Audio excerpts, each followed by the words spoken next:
Hey guys, welcome back to our channel DK farmer tutorials. Guys, तो आज के इस वीडियो में हम डिस्कस करने वाले हैं अमीनोग्लाइकोसाइड्स के बारे में। तो गाइस, वीडियो को स्टार्ट करने से पहले अगर आप हमारे चैनल पर न्यू हैं तो प्लीज़ हमारे चैनल को सब्सक्राइब कर लीजिए एंड बेल आइकन को प्रेस कीजिए ताकि हमारी आने वाली वीडियो की हर नोटिफिकेशन आप तक पहुँच सके। तो गाइस, आइए बिना देर के स्टार्ट करते हैं हम अपने टॉपिक को। तो गाइस, इस वीडियो में हम डिस्कस करने वाले हैं अमीनोग्लाइकोसाइड का इंट्रोडक्शन, सार of aminoglycoside and mode of action of aminoglycosides. तो गाइस, सबसे पहले हम देखते हैं इंट्रोडक्शन ऑफ अमीनोग्लाइकोसाइड। तो गाइस, अमीनोग्लाइकोसाइड जो है वो बैक्टीरियोसाइडल एंटीबायोटिक्स होता है जिसका यूज़ हम एरोबिक ग्राम नेगेटिव बैक्टीरियाज को ट्रीट करने के लिए करते हैं। तो गाइस, हम अमीनोग्लाइकोसाइड्स को बैक्टीरियोसाइडल एंटीबायोटिक्स भी बोलते हैं क्योंकि ये बैक्टीरियाज को डायरेक्टली किल कर देता है, इसलिए इसको हम बैक्टीरियोसाइडल एंटीबायोटिक्स भी बोलते हैं। गाइस, अमीनोग्लाइकोसाइड को हम इंट्रावेनसली या आईवी के थ्रू हम इसको एडमिनिस्टर करते हैं। इसके साथ साथ इसको orally and IN air drops के रूप में भी अवेलेबल होते हैं। देन नेक्स्ट पॉइंट है streptomycin was the first member discovered by the 1944 by the वॉस्कमैन एंड हिज कलीग्स। ठीक है, तो इस स्ट्रेप्टोमाइसिन है वो फर्स्ट मेंबर है जिसको डिस्कवर किया था वॉस्कमैन ने 1944 में। ठीक है, जो भी वॉस्कमैन नाम के जो साइंटिस्ट थे और उसके कलीग्स थे, ठीक है, तो उन्होंने सबसे पहले डिस्कवर किया था स्ट्रेप्टोमाइसिन्स को, जो कि एक इम्पॉर्टेंट ग्रुप मेंबर है अमीनोग्लाइकोसाइड्स क्लास का। ठीक है, तो गाइस ये है इसका स्ट्रक्चर अमीनोग्लाइकोसाइड्स का। ठीक है, तो यहाँ पे इसके स्ट्रक्चर में आप देख सकते हैं कि जो यहाँ पे जो 1,3 डाई अमीनो साइक्लोहेक्सेन जो रिंग है वो दो अमीनो शुगर ग्रुप के साथ ग्लाइकोसिडिक बॉन्ड के साथ यहाँ पे अटैच है। ठीक है, तो ये इसका स्ट्रक्चर है जिसको आप अच्छे से बना के प्रैक्टिस कर लेना क्योंकि ये एग्ज़ाम्स वगैरह में पूछे जाते हैं इसके स्ट्रक्चर्स। तो गाइस, अब हम देखते हैं इसका सार ऑफ अमीनोग्लाइकोसाइड एंटीबायोटिक्स। ठीक है, तो इसके स्ट्रक्चर आप देख सकते हैं कि हमने यहाँ पे लिया है कैनामाइसिन का स्ट्रक्चर। ठीक है, इसके सार को स्टडी करने के लिए तो यहाँ पे इस स्ट्रक्चर में आप देख सकते हैं कि दो अमीनो शुगर जो है वो ग्लाइकोसिडिक बॉन्ड के through diamino cyclohexane ring के साथ अटैच है। ठीक है, तो हम इसके सार को स्टडी करने वाले हैं। ठीक है, तो गाइस आप यहाँ देख सकते हैं कि R1 position and R2 position जो है इसकी एक्टिविटी के लिए काफ़ी इसेंशियल होती है। तो अगर हम इसके R1 पोजीशंस पे अगर हम अमीनो ग्रुप को ऐड करते हैं एंड R2 पोजीशंस पे हम हाइड्रोक्सिल ग्रुप को ऐड करते हैं तो इससे हमको मिलेगा कैनामाइसिन 8। ठीक है, जो कि बहुत ज़्यादा पोटेंट कंपाउंड होता है। एंड सेकेंड है R1 positions and R2 positions, अगर हम दोनों ही पोजीशंस पे अमीनो ग्रुप को ऐड कर देते हैं तो हमको कैनामाइसिन B जो है वो ऑब्टेन होता है, जो कि kanamycin A and kanamycin C के कंपैरिजन में बहुत ही ज़्यादा पोटेंट होता है। थर्ड पोजीशन रहेगा कि इसमें अगर हम R1 पे अगर OH रखते हैं एंड R2 पोजीशंस पे हम अमीनो ग्रुप रखते हैं तो हमको यहाँ पे मिलता है कैनामाइसिन C, जो कि बहुत ज़्यादा पोटेंट कंपाउंड होता है, लेकिन ये कैनामाइसिन B के कंपैरिजन में थोड़ा सा कम पोटेंट होता है। तो इस तरह से आप इसको भी काफ़ी अच्छे से याद रख लेना क्योंकि ये भी MCQs वगैरह में पूछे जाते हैं कि अगर R1 and R2 both positions पे अगर अमीनो ग्रुप है तो वो कैनामाइसिन B रहेगा या कैनामाइसिन C रहेगा या कैनामाइसिन A रहेगा। तो ये क्वेश्चन भी पूछे जाते हैं। तो गाइस आप इसको अच्छे से याद कर लेना कि कौन कौन से पोजीशंस पे क्या क्या रखने से कौन सा हमको कैनामाइसिन जो है वो ऑब्टेन होता है। ठीक है, तो हम इसके सार को अब स्टडी करते हैं। ठीक है, तो कैनामाइसिन इसके सार को स्टडी करने के लिए हम यहाँ पे बेसिकली 3 पॉइंट का यूज़ करेंगे। ठीक है, modification in ring first and modification in ring second and modification in ring third. ठीक है, तो हम इन तीनों रिंग में यहाँ पे मॉडिफिकेशंस करेंगे और उसी के बेसिस पे उसके सार को स्टडी करेंगे।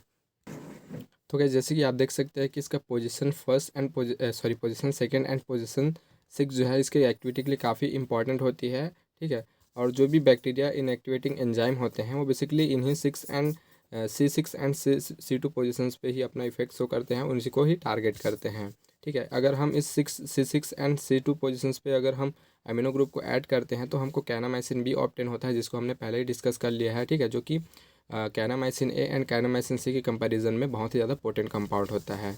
ठीक है, लेकिन अगर हम यहाँ पे आप इसके 3 पोजीशंस पे देख सकते हैं एंड 4 पोजीशंस पे एक हाइड्रोक्सिल ग्रुप अटैच है, लेकिन हम क्या करते हैं कि इसको अगर रिप्लेस कर देते हैं। ठीक है, तो अगर हम इस हाइड्रोक्सिल ग्रुप को यहाँ से रिप्लेस कर देंगे तो इससे इसकी एक्टिविटी जो है वो डिक्रीज़ हो जाएगी। ठीक है, इसमें कोई भी एंटी बैक्टीरियल एक्टिविटी नहीं रहेगी। And double bond at position 4 and 5 give potent compound. ठीक है, तो यहाँ पे अगर हम इस 4 एंड 5 पोजीशंस के बीच पे अगर हम डबल बॉन्ड ऐड करते हैं तो हमको पोटेंट कंपाउंड यहाँ पे ऑब्टेन होगा।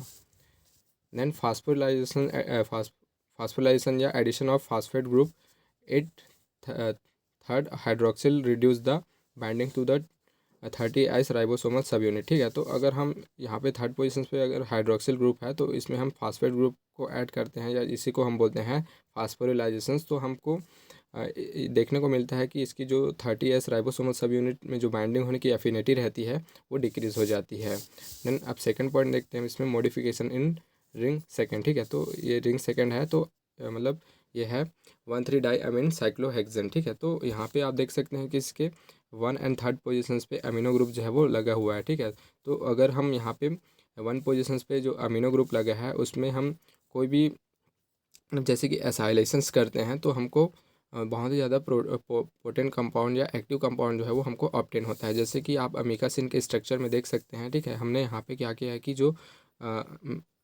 अमीनो ग्रुप था उसमें क्या किया है, यहाँ पे एसाइलेशंस किया है। ठीक है, मतलब एसाइल ग्रुप इसमें ऐड किया है तो हमको अमीकासिन मिला जो कि बहुत ज़्यादा पोटेंट कंपाउंड होता है।